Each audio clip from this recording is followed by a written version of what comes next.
A Casa do Brasil e os seus representantes volta e meia dão que falar, principalmente quando há casos que possam ser percebidos como casos racistas, com ou sem provas, não importa. Estas pessoas aparecem em público, inclusive é pela voz de uma senhora que eu agora não me recordo do nome dela, mas que volta e meia aparece e vem-nos explicar a nós portugueses porque é que nós somos uns racistas colonizadores. Se somos, pode bem voltar para casa, também ninguém a convidou, diga-se de passagem, mas venho mostrar-vos que a Casa do Brasil recebeu 387 mil euros da União Europeia e a Presidente tem ligações a Mariana Mortágua e ao Partido Socialista. E, portanto, vamos ver esta notícia e fazer uns comentários. Ora, como eu dizia, a Casa do Brasil de Lisboa recebeu 387 mil da União Europeia. A Presidente tem ligações a Mortágua e ao Partido Socialista. A Casa do Brasil recebeu 387 mil da União Europeia no âmbito do Fundo Asilo, Migração e Integração 2030. A Presidente, Ana Paula Costa, integra o Conselho Estratégico do Partido Socialista e tem relações de proximidade com a ex-coordenadora do Bloco de Esquerda, Mariana Mortágua. Estes são o tipo de organizações que tentam organizar organizações que tentam organizar, well done, Sherlock, organizações que tentam basicamente juntar as pessoas em torno desta ideia de que cada pequena ilha tem que lutar contra os nacionais pelos seus direitos porque eles são opressores, e em quantidades suficientes este tipo de cenário chama-se guerra civil. Não sei se já se aperceberam disso, mas é literalmente isso que significa.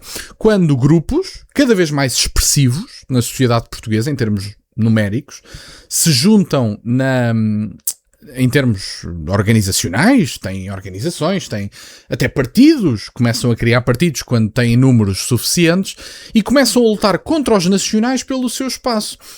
O facto de se criarem sociedades de tal maneira heterogéneas por toda a Europa, devido à imigração em massa financiada com o dinheiro dos nossos impostos e com a conivência das elites europeias decadentes, acaba por gerar um cenário que se chama guerra civil, na prática. Não sei se já se aperceberam, mas é isso que resulta. E, portanto, às vezes há pessoas que me perguntam, bom, falas da imigração islâmica e não falas da imigração dos PALOP? Pai, falo sim senhora, já falei as mais variadas vezes. A questão da CPLP para mim tem que ter o mesmo tratamento em termos de imigração do que têm os outros países do Sudeste Asiático, de onde quer que seja, que é muito simples. Se houver invasão de Portugal, para mim o acordo não presta. É tão simples como isso. Qualquer acordo, tratado, artigo constitucional, norma, diretiva que vise substituir os portugueses na sua casa, para mim tem que ser revogado. Venha essa imigração de países africanos, do Brasil, etc. Venha essa imigração do Sudoeste Asiático. Não estou minimamente interessado. Substituição populacional do povo português não é aceitável. A presença de estrangeiros em Portugal, apesar de ser admitida, pode haver estrangeiros em Portugal, tem que ser absolutamente residual e de maneira nenhuma pode colocar em causa a continuidade do povo português. Não é difícil de perceber. E isto era senso comum há 20, 30 anos atrás. Se eu há 20, 30 anos atrás dissesse assim, podem haver estrangeiros em Portugal, uma quantidade residual, mas, em simultâneo, a presença desses estrangeiros não pode ser numa proporção que coloque em causa a continuidade do povo português. Eu acho que da esquerda à direita toda a gente dizia, sim, está bem, estás a dizer isso porquê? Isso é o normal, vamos passar a outra fase da discussão. Ninguém ia querer saber, porque é o natural, é o óbvio, toda a gente compreende isso. Os nacionais não podem estar em minoria no seu país, mas aparentemente isso hoje em dia é alvo de insultos, de xenofobia e de outros tantos.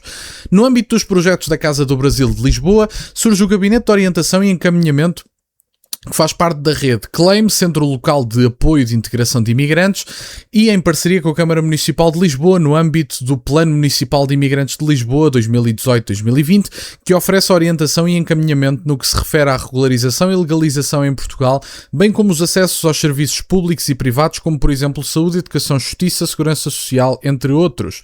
Os projetos da Casa do Brasil de Lisboa são financiados pelo Fundo para o Asilo, Migração e Integração, gerido pelo Alto Comissariado das Migrações. Por sua vez, o Alto Comissariado para as Migrações é um instituto público que tem por missão a execução de políticas públicas em matéria de migrações. A Presidente da Casa do Brasil, Ana Paula Costa, e eu não sei se não é esta senhora que aparece publicamente. Eu não me recordo do nome dela e agora não vou estar a investigar a cara dela para não estar aqui a interromper o vídeo, mas eu tenho a certeza absoluta que vocês reconheceriam essa senhora. A Presidente da Casa do Brasil é uma senhora que vai frequentemente à televisão. Lá está, quando aparecem os mamadubás e porque houve racismo, isto, aquilo e aquilo outro, e pardais ao ninho, como se costuma dizer, e estas pessoas lá vêm levantar as bandeiras e dizer que Portugal é racista e que estas atitudes perante minorias são resultado do seu passado colonialista. Não estou interessado. Honestamente, estamos cansadinhos até à ponta dos cabelos de apontar ou de que nos sejam apontados todos os pecados da história da humanidade, que as minorias que vêm de outros países sejam tratadas como minorias virtuosas, quando na verdade são de países que vendiam escravos aos europeus, muitos deles, e que vendiam escravos entre si. Relembro mais uma vez que alguns líderes de tribos africanas enviaram, algumas delas, cartas para o Reino Unido para dizer não acabem com a escravatura porque nos dá jeito do ponto de vista económico, mas aparentemente as minorias vindas desses países são virtuosas e os europeus são figuras, enfim, absolutamente repugnantes, culpados de todos os males que existem, quando na verdade nós sabemos que a única coisa que os europeus fizeram foi aumentar a escala da escravatura e do tráfico de escravos, porque já existiam, só que em menor escala. Essa é que é a questão. E se nós pensarmos nisso, isto é horrível de se dizer, mas é verdade. Se nós pensarmos nisso, a única coisa que os europeus implementaram do ponto de vista da escravatura foi eficiência, porque já era feita em menor escala e agora, enfim, era feito em menor escala, só que era feito. E portanto dirão, bom, mas em maior escala é mais grave do que em menor escala. É, mas a escravatura é escravatura. É errado. Conseguimos concordar todos com isso, certo? Portanto, escravatura é errado, não importa se é feita a 30 mil pessoas ou a 1 milhão delas. Concordamos com isso, certo? Estamos todos de acordo. Pronto, então, basicamente é isso, até porque os europeus compravam escravos em África e alguém os vendia, diga-se de passagem. A investigadora já realizou comentário na CNN Portugal, cá está, na qual as apreciações como o Brasil foi um país colonizado, explorado e invadido e defendeu uma nova data de independência do Brasil para reforçar o processo de independência. Já no Expresso, afirmou que o discurso de ódio não se pode confundir com a liberdade de expressão e sugeriu regulamentação das redes sociais para trabalhar nessa ideia. Ainda a Casa do Brasil desenvolveu um documento de 25 de Abril e a Imigração 50 anos, com um prefácio redigido por Anabela Rodrigues, ex-eurodeputada do Bloco, e com vários textos autorais desde Amanda Lima, que não é propriamente o mais chocante do mundo, é também uma jornalista ou comentadora, ou raio que o parta, brasileira, e que ninguém tem paciência para ouvir. Literalmente, eu acho que nem à esquerda querem ouvir a Amanda Lima. É uma coisa inacreditável, ninguém a quer ouvir. É basicamente isso. Presidente da Associação de Solidariedade Imigrante, que declarou apoio à candidatura de Marisa Matias para a presidência da República. Quem diria, não é? Marisa Matias para Presidente da República era a posição destas pessoas. E, portanto, se isto já era uma República das Bananas, então ainda ficava pior. Mas tem aqui, isto... Tem a bibliografia e tem as hiperligações. Vão ter o link na descrição e uma salva de palmas para a Lobo Media, que mais uma vez produziu uma grande reportagem. Esta reportagem já é do ano passado, mas eu achei que era importante porque ainda não tinha falado dela. Escapou-me por alguma razão. Investiguem as hiperligações para consultarem com os vossos próprios olhos. E, portanto, aparentemente a União Europeia está a financiar uma organização cujos representantes têm como única e exclusiva agenda explicar aos portugueses que são filhos de uma nação colonizadora e estruturalmente racista e que, portanto, devem um pedido de desculpas que ninguém vai fazer. Ninguém vai pedir desculpa às minorias. Isso acabou. Temos orgulho da nossa história e é para lhe dar continuidade, porque é assim mesmo que funcionamos em Portugal. E, portanto, esta ideia de que, bom, vamos pedir desculpa às minorias porque elas, coitadinhas, eram parte colonizada, eu acho interessante e fica um paradoxo interessante. Se pensarmos, bom, então, mas reparem, há pessoas que, segundo as próprias, às vezes sem saber falar uma única palavra de português, adquirem a nacionalidade portuguesa. E, portanto, a pergunta que tem que ser feita, ou às vezes até nascem cá e dizem, bom, são portugueses quando lhes convém, porque às quintas são portugueses, aos sábados são de outra nacionalidade qualquer.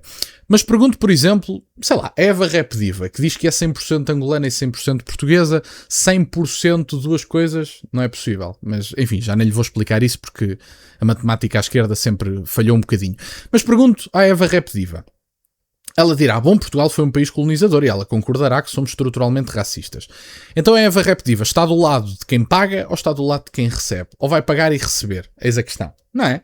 Porque ela diz que é portuguesa e angolana, Os angolanos, portanto, coitadinhos, colonizados, etc., vítimas de racismo, dizem eles, é o que é, ela dirá, bom, eu sou portuguesa. Portanto, então se ela é portuguesa e é angolana, como se fosse possível ser 100% de duas coisas, 100% é por cento, 100%, porcentagem, e depois temos por milagem, etc. Mas, enfim, mas ela fica do lado de quem paga ou de quem recebe.